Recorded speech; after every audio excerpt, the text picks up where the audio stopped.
কোরআনের আয়াত দিয়ে তাদের জাতির পিতা তাদের নাম রাখছে মুসলমান। এই মুসলমান যারা বলতেছে না, তাদের কাঁধে লেখ বোবা শয়তান। বাঙালি আমরা তো জানি আমাদের জাতির পিতা কে।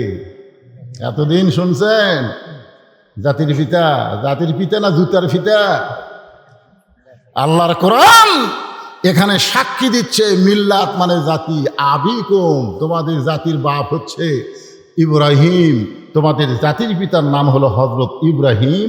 হুয়া সাম্মাকুমুল মুসলিমিন, যিনি তোমাদের নাম রেখেছে মুসলমান। দুনিয়াতে পরিচয় দেওয়ার জন্য আমরা এক একটা নামে পরিচয় দেই, কিন্তু মূলত আমাদের আসল নাম হলো মুসলমান। জোরে বলেন নাম কি? আরো জোরে। আল্লাহ যারা বলতেছে না তাদের কান্দের ফেরেশতারা কি বলতেছে কোন তো? আপনি যদি মুসলমান না বলেন আপনার কান্দের ফেরেশতারা বিরক্ত হচ্ছে না? কিন্তু বক্তা বলবার কই তাও বলে না রে। তখন আল্লাহ বলতেছে, এই বাম কান্দের ফেরেশতা, কোরআনের আয়াত দিয়ে তাদের জাতির পিতা তাদের নাম রাখছে মুসলমান। এই মুসলমান যারা বলতেছে না, তাদের কাঁধে লেখ বোবা শয়তান। এখানে এমনও কিছু মুসলমান বসে আছে যারা মাগরিবের নামাজও পড়েনি, এশার নামাজও পড়েনি, কিন্তু ওয়াজ শুনতেছে। আপনারা বলেন তো, যে ব্যক্তিরা ইচ্ছা করে নামাজ বাদ দিল সেই ব্যক্তিরা কি মুসলমান থাকে? কি হয়ে যায়? মান তারাকা সালাত মুতাম্মিদান ফাকাদ কাফারা, মুত্তাফাকুন আলাই। বুখারী এবং মুসলিম শরীফের মধ্যে আছে, ইচ্ছা করে কেউ যদি একটা ওয়াক্ত নামাজ বাদ দেয় সে আর মুসলমান থাকে না, সে কাফের হয়ে যায়। আর যারা নামাজই পড়ে না, যারা নামাজই পড়ে না তাদের সম্পর্কে বলা হচ্ছে লা সালাতা লা ঈমানা। যারা নামাজ নাই তার ঈমানই নেই। লা সালাতা লা দীনা, যার নামাজ নাই তার কোনো ধর্মই নাই। বাইনাল আবদি ওয়াল কুফরি তারকুস সালাত, বান্দার কাফের মধ্যে পৃথক করা জিনিসটার নামই হলো নামাজ। এখন যারা ইচ্ছা করে মাগরিব এশার নামাজ পড়ে নাই, যদি আজকে নামাজের ওয়াজ শোনার পরে নিয়ত করে আল্লাহ আমরা এত বড় ভুল করছি, আর ভুল করব না, ফজর থেকে আমরা নামাজ পড়ব, আল্লাহ বলে নিয়ত করার সঙ্গে সঙ্গে যত নামাজ না পড়ার পাপ হয়েছে আমি আল্লাহ মাফ করে দিলাম। কারণ ইন্নামাল আমালু বিন্নিয়াত, নিয়তের সঙ্গে সঙ্গে তার আমলের একটা রেজাল্ট আল্লাহ দিয়ে দেয়। যারা মাগরিব এশার নামাজ পড়েন নাই, আপনার নিয়ত করেন যে ফজর থেকে ইনশাআল্লাহ। কি কি বুঝবার চাচ্ছেন? যে আপনারা কতদিন বাঁচবেন, কত বছর বাঁচবেন, এরকম কোনো গ্যারান্টি কার্ড আপনাদের কাছে আছে? একটা দোকানে যা বলতেছে, ভাই এই মোবাইল কিনতেছি, এটা কয় বছরের গ্যারান্টি? দোকানদার বলতেছে 5 বছরের গ্যারান্টি। তখন কই যাক এটা কিনা যাবে। দুই কান্দের ফেরেশতা আল্লাহ বলতেছে, আল্লাহ এই একটা মোবাইল কিনবার যে গ্যারান্টি খুঁজতেছে, ওর জীবনের গ্যারান্টি কতদিন? এক পলকের নাই ভরসা, এক পলকের নাই ভরসা, মিশে সকল আশা, কখন বুঝি দারুণ ঝড়ে ভাঙবে তোমার বাসা, মিশে হে মায়াই বন্দিরে থাইকা করলাম কত খেলা, পশ্চিমে তাকায়া দেখো তোমার ডুইবা গেছে বেলা। যারা যুবক আছো তারা মনে করতেছো আমরা এখন মরতেছি না হুজুর, আমাকে দাদা বাসে আছে, বাপ বাসে আছে, আমাকে রে তো সিরিয়াল আমরা 3 নম্বরে আছি। কি যুবক, সিরিয়ালে কয় নম্বর? অনেক দাদা তারা নাতির জানাজার নামাজ পড়তেছে। আপনারা দেখছেন? আমি দেখছি দাদা নাতির জানাজার কান্দেছে, নাতি মোটরসাইকেল নিয়ে অ্যাক্সিডেন্ট করছে, করেই মারা গেছে। দাদা বেঁচে আছে, নাতি মরে গেল। তো তোমরা যারা যুবক রাস্তাঘাটে ঘুরতেছ, মনে করতেছ আমাকে তো আর মরার বয়স হয়নি। মরার কোনো বয়স লাগবে না, খালি হুকুম হওয়ার সাথে সাথে মৃত্যু হবে। জোরে কার কথা ঠিক কিনা কথা বলে? এরকম কিছু মুসলমান আমরা বাংলাদেশে দেখছি হাসিনার সময়। জোরে কার কথা ঠিক কিনা? রাষ্ট্রপতির পক্ষ থেকে একটা ক্ষমা ঘোষণা, তোমরা দরখাস্ত করো। রাষ্ট্রপতি যদি দয়া করে মাফ করে তাহলে তোমাদের ফাঁসি হবে না। ফাঁসির আসামি মুচকি মুচকি হাসতেছে। তো মুচকি মুচকি হাসার কারণ? উকিল জিজ্ঞাসা করতেছে হাসতেছেন কেন? বলে হাসার কারণ হলো বাংলাদেশে 3টা রাষ্ট্রপতিকে ক্ষমতার থাকা অবস্থায় মরা দেখছি। এই বাংলাদেশে 3টা রাষ্ট্রপতি তাদের সকলের নামের শেষে আছে রহমান। এই তিনটা রহমান ক্ষমতার থাকা অবস্থায় মারা গেছে। একটা হলো বঙ্গবন্ধু শেখ মুজিবুর রহমান, একটা হলো জিয়াউর, আর একটা হলো জিল্লুর। এই তিনটা প্রেসিডেন্ট ক্ষমতার থাকা অবস্থায় মারা গেছে। তো যারা নিজেরাই মরে যায় তাদের কাছে কোনো ইমানদার প্রাণ ভিক্ষা চায় না। প্রাণ ভিক্ষা চাওয়ার একমাত্র মালিক হচ্ছে আমাদের আল্লাহ। ধরে গান কথা ঠিক। আমরাও প্রত্যেকটা নামাজে সূরা ফাতিহার মধ্যে ওয়াদা করতেছি ইয়াকা নাবুদু ওয়া ইয়াকা নাস্তাইন। আমরা গোলামি করি কার? তাহলে সাহায্য চাবো কার কাছে? বাংলাদেশের কোনো জায়গায় কোরআন চালু না থাকলেও আপনাদের মসজিদের মধ্যে কোরআন চালু আছে। ইমাম সাহেব যদি 4 রাকাত নামাজে 3 রাকাতে বসে, একটা ভ্যানালা পর্যন্ত ভুল ধরার ক্ষমতা রাখে। জোরে কান কথা ঠিক কিনা? পেশার নামাজ কয় রাকাত? 4 রাকাত। ফরজ কয় রাকাত? কথা কয় না। ফরজ কয় রাকাত? ইমাম সাহেব 2 রাকাত নামাজে বসছে, আবার 3 রাকাতে বসে গেছে। তো সামনে কাতারে যারা আছে তারা অত খেয়াল করেনি, বুঝলেন? তারা খেয়াল। কিন্তু 3 নম্বর কাতারে একটা অটো ভ্যান চলে, ভ্যানক খালি চাবি দিয়ে থুয়ে নামাজ শুরু করছে। ওই চিন্তা করে কে রে, এশার নামাজে 2 রাকাতের পরে একটা বৈঠক, 4 রাকাত পরে একটা বৈঠক, ইমাম সাহেব 3 রাকাত পরে বসলো কেন? আল্লাহু আকবার। যেই মাত্র আল্লাহু আকবার কছে, ইমাম কাঁদতে কাঁদতে খাড়া হচ্ছে। ইমাম যদি মনে মনে কয় এতদিন 4 রাকাত পড়াছি, আজ থেকে 3 রাকাত যদি বসমো, যতই চেষ্টা কর আমি উঠবো না। আপনারা বলেন তো, ইমাম যদি স্বৈরাচার হইয়া হাসিনের মতন জোর করে ক্ষমতার বসে থাকবার চায়, যে তোরা ভোট দে আর না দে, আমি ক্ষমতার থাকার নাম না, এই মনে করে যদি ইমাম সাহেব 3 রাকাত নামাজত বসেই থাকে, ও যদি লোক বা গ্রহণ না করে, মসজিদের মুসল্লি কার পক্ষে যাবে? ইমামের পক্ষে না ভ্যানালার পক্ষে? কারণ মসজিদে ইমামের আইন চলে না, মসজিদে চলে আইন কার? আরো জোরে বলেন। শুধু মসজিদ আল্লাহর আইন চললে হবে না, গোটা বাংলাদেশ আমার আল্লাহর। জোরে কর কথা ঠিক কিনা? মসজিদ আল্লাহর আইন চলে, গোটা সমাজেও আল্লাহর আইন চালু করতে গেলে এই কোরআন শরীফকে মসজিদের তাকের মধ্যে শুধু রাখলে হবে না, সংসদে নিয়ে দেওয়া লাগবে। জোরে কর ঠিক কিনা? আপনারা যত বড়ই ভুল করেন, এতদিন হলে নামাজ পড়েননি, এখন যদি ভুল স্বীকার করেন, এতদিন আওয়ামী লীগ করছেন করে দেখলেন যেই দলের প্রধানমন্ত্রীর থেকে শুরু করে একটা ইএমপি পর্যন্ত থাকে না রে, সগলি পলে যায়। না না না, চিন্তা করে দেখেন, যেই দলের প্রধানমন্ত্রীর থেকে শুরু করে একটা ইএমপি মেম্বার পর্যন্ত পলে যায়, সেই দল আর কর্ম না রে, আজ থেকে তওবা করলাম, সেই দল বাদ দিলাম। কি কোন তওবা করার সুযোগ আছে না? আপনি ভুল স্বীকার করেন ভাই, এ আওয়ামী লীগ আর কর্ম না ভাই, আমি ভুল স্বীকার করছি। যারা গান গায় দয়াল বাবার দরবারেতে কেউ ফিরে না খালি হাতে, আপনারা বলেন তো এরা শিক্ষিত না মূর্খ? কথা কন, শিক্ষিত না মূর্খ? এরা জাতের মূর্খ। কারণ দয়াল বাবা কিছুই দিবার পারে না। তারা যদি বলতো আমার দয়ার আল্লাহর দরবারেতে কেউ ফিরে না খালি হাতে, আল্লাহ আল্লাহ আল্লাহ, ঠিক আছে না নাই? ধরেন ঠিক আছে নাই? কিন্তু ওরা কি বলতেছে? দয়াল বাবার দরবারেতে কেউ ফিরে না খালি হাতে। এটা কি? আপনারা বলেন তো, কাফের আর মুনাফিক এই দুটার মধ্যে কোনটা খারাপ? কারণ কাফের জাহান্নামের উপরে থাকবে আর মুনাফিক থাকবে জাহান্নামের তলে, একেবারে তলাত যাবে। কাফের বেঈমানের যে পেশাব পায়খানা করবে, মুনাফিকেরা তলে থাকে সেই পেশাব পায়খানা খাবে। সাহাবেরা বললেন, ইয়া রাসূলুল্লাহ, এই বদমাইশ মুনাফিকেরা কোন দলের মধ্যে হবে? আল্লাহ রাসূল যখন চোখের পানি বের করে কাঁদতেছেন, 3 বার নবী কাঁদলেন। সাহাবেরা বললেন, হুজুর, এই বদমাইশ মুনাফিকেরা কোন দল থেকে বের হবে?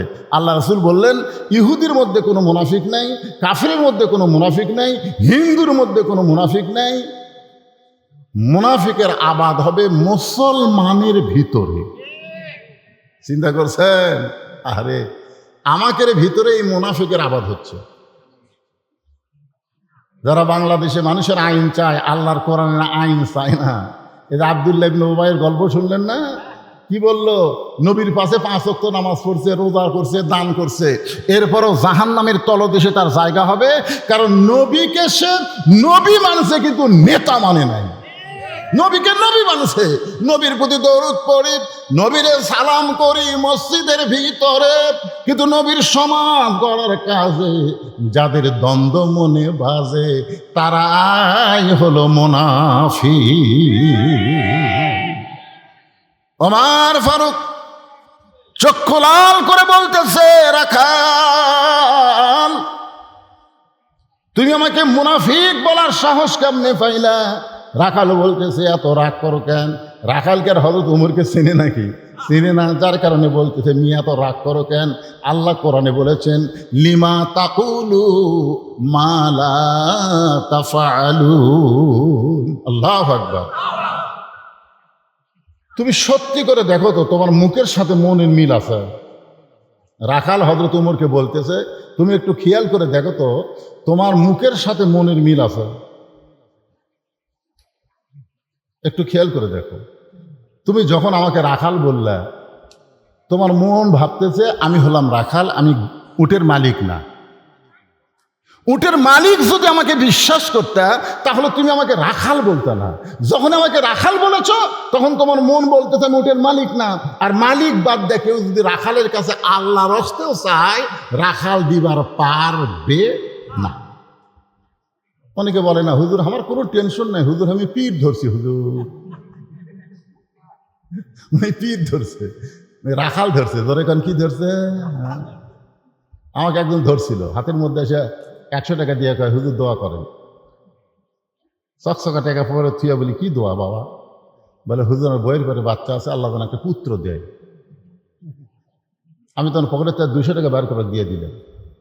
কয় হুজুর আমি তো টাকা চাইনি, আমি দোয়া চাইছি। আমি বললাম পাগলা, তুই যাক ধরছু সে নিজেই 3টা মেয়ের বাপ, সে নিজেই 3টা মেয়ের বাপ। তার দোয়া দিয়ে যদি বেটা সওয়াল হতো তাহলে আল্লাহ তাকে একটা পুত্র সন্তান দিত। এত দোয়া করছি বারে, আমাকে আল্লাহ পুত্র দেয়নি, তা আমার কাছে আবার তোর বইয়ের জন্য দোয়া লিবে যাচ্ছি। তখন বলতে হুজুর তাহলে আপনি টাকা আপনি নেন, আমার দামাত দেন। এই টাকা অ্যাকচুয়ালি দৌড় মারতেছে। আমি জিজ্ঞেস করলাম কোথায় যাবি? বলে ওই হুজুরের কাছে যাবো যার বেটা সওয়াল আছে। আমি বললাম কোনো হুজুরের কাছে না, কোনো পীরের কাছে না, কোনো বাবার কাছে না, কোনো মাজারে না। পাওয়ার যদি চাও একানিষ্ঠভাবে দিবার পারে যিনি, তার কাছে চাও। ধরে কার কথা ঠিক কিনা? রাখাল বলে পথিক সত্যি যদি উটের 1 পেয়ালা দুধ চাও, এখান থেকে মালিকের বাড়ি হলো 10 মাইল দূরে। ওই 10 মাইল দূরে গিয়ে মালিকের বাড়ির দরজা বলো, মালিক তোমার রাখাল উট আর দুম্বা চড়ায়, তুমি যদি হুকুম দাও তাহলে রাখাল আল্লাহর হস্তে উটের 1 পেয়ালা দুধ দিবে। ওমর ফারুক বলে, রাখাল ভাই কষ্ট করে অত দূর মালিকের বাড়ি যাওয়ার দরকার নাই, বরং তোমাকে 2টা টাকা দিচ্ছি, তুমি উটের 1 পেয়ালা দুধ দাও। রাখাল মুস্কি মুস্কি হাসে আর বলে, তুমি হযরত উমরকে চিনো? রাখাল মুস্কি মুস্কি হাসে আর বলে, তুমি হযরত উমরকে চিনো? উমরকে যদি চিনতে তাহলে এইরকম প্রস্তাব করার সাহস পাইতে না। উমরের গুপ্ত বাহিনী যদি দূর থেকে দেখবার পাই তুমি আমাকে 2 টাকা ঘুষ দিছা আর মালিক বাদ দিয়ে আমি তোমাকে উটের 1 পেয়ালা দুধ দিছি, তাহলে তোমাকেও ধরবে আমাকেও ধরবে। এই বুড়া বয়সে তুমি ধরা পড়বা? ওমর ফারুক বলে, রাখাল ভাই আসলেই তো তাই, তাহলে চলো পাহাড়ের গুহার মধ্যে যাই, সেই গুহার মধ্যে গিয়া তোমাকে গোপনে 2 টাকা দিব, আর তুমি গোপনে উটের 1 পেয়ালা দুধ দিবা। তোমার মালিকও জানতে পারবে না, উমরের গুপ্ত বাহিনীও ধরতে পারবে না। রাখাল চিল্লায় বলে, তুমি ভণ্ড, তুমি ভণ্ড, তুমি ভণ্ড। উমর ফারুক বলে, রাখাল আমার মধ্যে ভণ্ডামির কি দেখলা? রাখাল বলে, পথিক পাহাড়ের গুহার মধ্যে দেওয়া নেওয়া করলে উমরের গুপ্ত বাহিনী দেখতে পারবে না, আমার মালিক জানতে পারবে না, কিন্তু রাখাল যে আল্লাহকে ইন্নাল্লাযীনা ক্বালু রাব্বুনাল্লাহু সুম্মা ইসতাকামু, যে আল্লাহকে ইস্তেকাম করে অটলভাবে ধারণ করেছে, সেই রাখাল বিশ্বাস করে কেউ না দেখলেও আল্লাহ দেখতেছে। সঙ্গে সঙ্গে উমর ফারুক মারছে দৌড়। এক দৌড়ে পাহাড়ের পাদদেশে জায়নামাজ বিছায়া 2 রাকাত নামাজ পড়ে আল্লাহর কাছে বলতেছে, আল্লাহ তোমার কোরআন এত সুন্দর, তোমার কোরআন এত সুন্দর। তোমার কোরআন যখন সমাজের মধ্যে চালু হয়ে যায় তখন কেউ না দেখলেও আল্লাহ দেখে। এই বিশ্বাসটা প্রত্যেকটা মুমিনের কলিজায়। কেউ না দেখলেও কে দেখতেছে? আজকে আমাদের ছেলেদের হাতে যত দামি মোবাইল থাক, যত দামি মোবাইল থাক, স্ক্রিন টাচ মোবাইল, আপনার ছেলের হাতে আছে।